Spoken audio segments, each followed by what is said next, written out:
मैंने क्रिकेट देखना शुरू किया था ना, तब अवार्ड्स के नाम पर मुझको सिर्फ दो ही चीज पता था, मैन ऑफ द मैच और सीरीज के अंत में मैन ऑफ द सीरीज। लेकिन जैसे जैसे क्रिकेट बढ़ा है, हमको कई सारे अवार्ड्स मिलता हुआ दिखता है खिलाड़ियों को, टीम को, जैसे कि बड़े बड़े टूर्नामेंट्स में, आईपीएल में। लेकिन अगर हम बात करते हैं कि ये जो अवार्ड्स है उसको किस आधार पर दिया जाता है, तो कई लोगों को इसके बारे में नहीं पता। अगर आप भी उन लोगों में से हो तो कोई बात नहीं, आपके लिए हम लाए हैं ना ये वीडियो, जहां हम बताएंगे आपको आईपीएल में कौन कौन से अवार्ड दिए जाते हैं और किस आधार पर। तो चलिए वीडियो शुरू करते हैं। और ये अवार्ड जिसके बारे में आपको पहले से ही पता होगा, ऑरेंज कैप। और ये जो अवार्ड है उस बल्लेबाज को दिया जाता है जो आईपीएल के एक सीजन में सबसे ज्यादा रन बनाता है।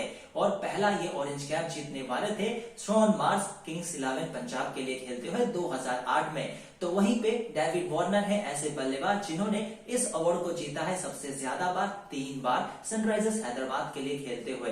तो वहीं पे विराट कोहली है वो बल्लेबाज जिन्होंने ये खिताब जीता था 2016 में, सबसे ज्यादा रन बनाते हुए अभी तक एक सीजन में आईपीएल के, जब उन्होंने जड़ दिया था 973 रन। तो हम जरूर कहेंगे कि ऐसा जो फॉर्म है विराट कोहली का, फिर से हम वापस देखना चाहेंगे आईपीएल में, इंटरनेशनल मैचेस में। लेकिन क्या आप गैस कर सकते हो कि आईपीएल की हिस्ट्री में सबसे ज्यादा बार कौन सी टीम के बल्लेबाजों ने जीता है ऑरेंज कैप?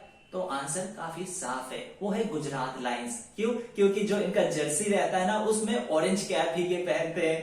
नहीं, मजा नहीं आया? चलिए कोई बात नहीं, नेक्स्ट में अब मूव करते हैं। चलिए छोड़ दीजिए। T20 फॉर्मेट और आईपीएल, जहां हमको बल्लेबाजों का दिखता है धूम, ऐसे में गेंदबाजों को नहीं करना चाहिए नजरअंदाज। नहीं किया है आईपीएल ने भी, इसीलिए तो उनके लिए दिखता है हमको पर्पल कैप। पर्पल कैप ऐसे गेंदबाजों को दिया जाता है जो आईपीएल के एक सीजन में सबसे ज्यादा विकेट चटकते हैं। और पर्पल कैप का जो चमक है उसको पहली बार पहनने में सफल हुए थे सोहेल तनवीर, जिन्होंने राजस्थान रॉयल्स के लिए 11 मैचों में चटक लिए थे 22 विकेट। तो वहीं पे अगर हम बात करते हैं कौन सा वो गेंदबाज है जिन्होंने आईपीएल की हिस्ट्री में सबसे ज्यादा बार जीता है पर्पल कैप को, तो उसमें नाम नजर आता है 2 खिलाड़ियों का, पहला ड्वेन ब्रावो और दूसरा भुवनेश्वर कुमार। तो वहीं पे ड्वेन ब्रावो वही खिलाड़ी है जिन्होंने आईपीएल के हिस्ट्री में सबसे ज्यादा विकेट चटका है आईपीएल के एक सीजन में। और साथ ही साथ दूसरा नाम भी इन्हीं के साथ बराबरी करता हुआ नजर आता है, और वो नाम है हर्षल पटेल का, जिन्होंने चटके थे 32 विकेट पिछले ही सीजन में, यानी कि आईपीएल 2021 में। लेकिन मैं हर्षल पटेल को थोड़ा सा ऊपर रखना चाहूंगा, इसीलिए क्योंकि हर्षल पटेल ने 32 विकेट चटके थे मात्र 15 मैचों में, तो वहीं ड्वेन ब्रावो ने 32 विकेट चटके थे 18 मैचों में। तो इस हिसाब से हम कह सकते हैं कि भारत के लिए T20 फॉर्मेट में कुछ खिलाड़ी या फिर कुछ गेंदबाज को उभरते हुए जरूर दिख रहे हैं हमको।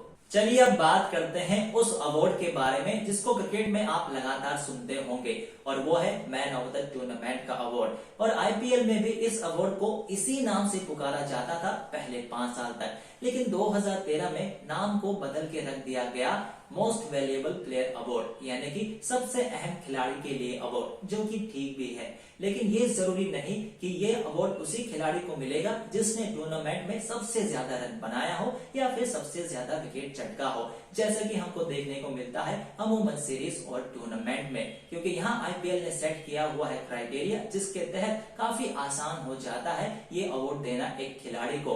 और खिलाड़ी अगर कर रहा हो बल्लेबाजी तो उसको हर चौके का मिलता है 2.5 अंक, तो वहीं हर छक्के का उसको मिलता है 3.5 अंक। और अगर खिलाड़ी कर रहा हो गेंदबाजी तो उसको हर विकेट का मिलेगा 3.5 अंक, और हर डॉट गेंद का उसको मिलेगा 1 अंक। और अगर खिलाड़ी कर रहा हो क्षेत्र रक्षण यानी कि फील्डिंग, तो उसको हर कैच, स्टंपिंग और रनआउट का मिलेगा 2.5 अंक। और इस हिसाब से टूर्नामेंट के आखिर में जिस खिलाड़ी का सबसे ज्यादा अंक होगा वो जीत जाएगा मोस्ट वैल्यूएबल प्लेयर अवार्ड का खिताब। देखो भाई, टूर्नामेंट जितना भी बड़ा क्यों ना हो, लेकिन कुछ ना कुछ नाइंसाफी हो ही जाती है। इसीलिए सबसे ज्यादा चौका मारने पर नहीं, लेकिन सबसे ज्यादा छक्का मारने पर टूर्नामेंट के अंत पर मिलता है ये अवार्ड, जिसको हम कहते हैं मैक्सिमम सिक्सेस अवार्ड। और आप बिल्कुल अंदाजा लगा सकते हो कि इस अवार्ड को सबसे ज्यादा किसने बार जीता होगा। जी बिल्कुल आपने सही सोचा, the universal boss Chris Gayle ने इस खिताब को जीता है 4 बार। तो वहीं पे क्रिस गेल ही वही खिलाड़ी है जिन्होंने एक सीजन में सबसे ज्यादा छक्के लगाए थे, और वो था 59 छक्के, जब उन्होंने ये कीर्तिमान हासिल किया था 2012 के एडिशन में। तो भाई हम बिल्कुल कहेंगे कि क्रिस गेल का जो दबदबा है वो हमेशा दिखा है हमको छक्कों के साथ और तेज गति से रन बनाने के साथ। आईपीएल में इस अवार्ड का नाम जिस तरह से चेंज किया गया है ना, मेरा यकीन मानिए ये अवार्ड देने का मन ही नहीं था, क्योंकि इसका पहला जो नाम था वो था बेस्ट अंडर 19 प्लेयर अवार्ड, जो बदल के रख दिया गया बेस्ट अंडर 23 प्लेयर अवार्ड। जो कि ठीक है, बाकी खिलाड़ियों को भी आप मौका देना चाहते थे, लेकिन फिर चेंज कर दिया गया और रखा गया under 23 success of the tournament award. उसके बाद भी चैन नहीं आया, फिर से नाम बदल के रख दिया गया rising star of the year award. और 2014 में जाकर इनको मिला एक अच्छा नाम जो कि अभी तक चल रहा है, और वो नाम है emerging player of the year, साल का उभरता हुआ खिलाड़ी के लिए अवार्ड। तो इस हिसाब से हम जरूर कहेंगे कि ये अच्छा किया है इन्होंने।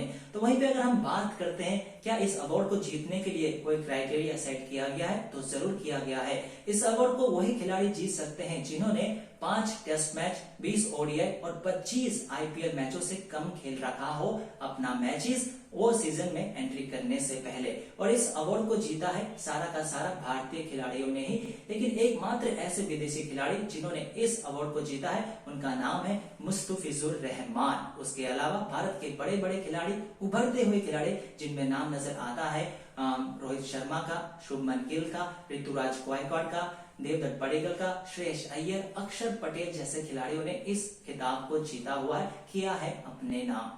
आईपीएल का ये जो अवार्ड है मुझे पहले समझ नहीं आता था, जिसको कहते हैं फेयर प्ले अवार्ड, यानी कि अच्छा खेलने के लिए दिया जाने वाला अवार्ड। और ये अवार्ड दिया जाता है टीम को, खिलाड़ियों को नहीं। और इसके तहत तीनों अंपायर यानी कि ऑन फील्ड के 2 अंपायर और थर्ड अंपायर मिलकर दोनों ही टीमों को जो मैच खेल रहे होते हैं उनको 10 में से अंक देते हैं। और जो क्राइटेरिया सेट किया गया है कि कैसे अंक देना है, उसमें 4 तक अंक दे सकते हैं स्पिरिट ऑफ द गेम के लिए, यानी कि कैसा स्वभाव रहा है खेल के प्रति उसको देखकर। उसके साथ ही जो और बाकी 6 अंक है उसको 2-2 अंक के हिसाब से 3 चीजों में बांटा गया है। और उसमें बांटा गया है कि किस तरह से एक टीम दिखाता है सम्मान अंपायर्स के लिए, साथ ही साथ किस तरह से वो दिखाते हैं सम्मान प्रतिद्वंदी टीम के लिए, और किस तरह से रहता है उनका सम्मान खेल के नियमों को लेकर, क्रिकेट के नियम को लेकर। और इस तरह से 4-2-2 और 2 के साथ वो मैक्सिमम 10 अंक दे सकते हैं। और वो टीम जो टूर्नामेंट के अंत में सबसे ज्यादा अंक पाता है वो जीत जाता है फेयर प्ले अवार्ड।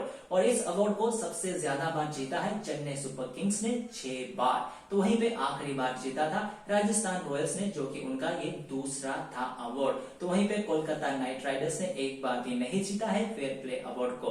तो दोस्तों आईपीएल के ये थे कुछ अवार्ड जो दिए जाते हैं और किस आधार पर दिए जाते हैं। तो आप बिल्कुल समझ गए होंगे, हमारी ये उम्मीद है। और थोड़ा सा दिल का हाल आप समझ लीजिए हमारा कि आप इस वीडियो को कर दे लाइक, दोस्तों के साथ शेयर, और हमारे चैनल को क्रिकेट दादा को सब्सक्राइब करना बिल्कुल ही ना भूलेगा, क्योंकि ऐसे ही मजेदार वीडियोस के साथ लगातार हम जुड़ते रहेंगे आपके साथ। फिलहाल के लिए मैं गैंग्स लेता हूँ आपसे विदा, जल्द ही मिलता हूँ आपसे। Good bye and take care.